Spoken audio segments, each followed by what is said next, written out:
पत्नी दूसरे के घरों में काम करती थी। एक गरीब परिवार की कठिनाई देखो। एक बार की बात है, एक गांव में एक परिवार रहता था। उस परिवार रोहित था, जिसकी पत्नी और उसकी माँ रहती थी। परिवार इतना गरीब था कि उसको एक समय के खाने के लिए बहुत मेहनत करना पड़ता था, क्योंकि कुछ समय पहले रोहित ने एक रोड एक्सीडेंट में अपने पैर गंवा चुका था। अपंग होने की वजह से वो ज्यादा कुछ नहीं कर पाता था। माँ भी हमेशा बीमार रहती थी। उसकी पत्नी कैसे भी करके दूसरे के घरों में बर्तन धोके एक समय के खाने का इंतजाम करती थी। टाइम बीतते गया। कुछ दिन बाद उसके घर में एक लड़के का जन्म हुआ। परिवार में मानो खुशियाँ सी आ गईं। बहुत दिनों बाद परिवार में एक नया सदस्य जुड़ जाने से परिवार के सभी लोग बहुत ही खुश थे। सभी के अंदर मनो एक बुझते दिए को फिर से किसी ने उजाला कर दिया। रोहित की खुशियों का तो ठिकाना ही नहीं था।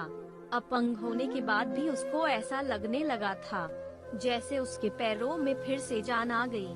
माँ बच्चे की परवरिश के लिए और भी मेहनत करने लगी। रोहित भी छोटे मोटे काम करने लगा, जिससे वो अपनी पत्नी और परिवार को और सहयोग द एक ही मात्रा सके। बच्चा धीरे धीरे बड़ा होने लगा। रोहित ने बच्चे का नाम मोहन रखा था। मोहन के अंदर एक अलग ही छवि दिखाई दे रही थी। वो सभी बच्चों से बिल्कुल अलग था। उसके तेज दिमाग को देखकर रोहित ने ठान लिया कि वो मोहन को बहुत पढ़ाएगा। उसको जितना होगा अच्छी से अच्छी शिक्षा देगा, चाहे भले कुछ भी करना पड़े। मोहन की रुचि भी पढ़ने में बहुत थी। मोहन ने 10 टीएच की परीक्षा में पूरे स्टेट में टॉप किया। मोहन ने पूरा श्रेय अपने माता पिता को दिया।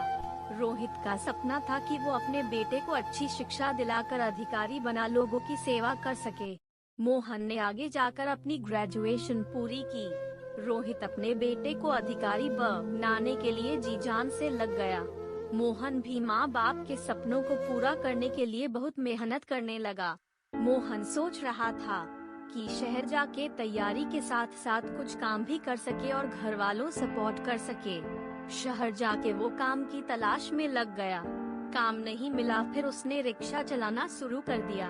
रिक्शा चलाने के साथ साथ अपनी तैयारी जारी रखा। ये दिन उनके परिवार का सबसे खुशी वाला दिन था। उनकी जिंदगी भर की मेहनत रंग लाई। आगे जाके वो बहुत खुशी से जिंदगी जीने लगे।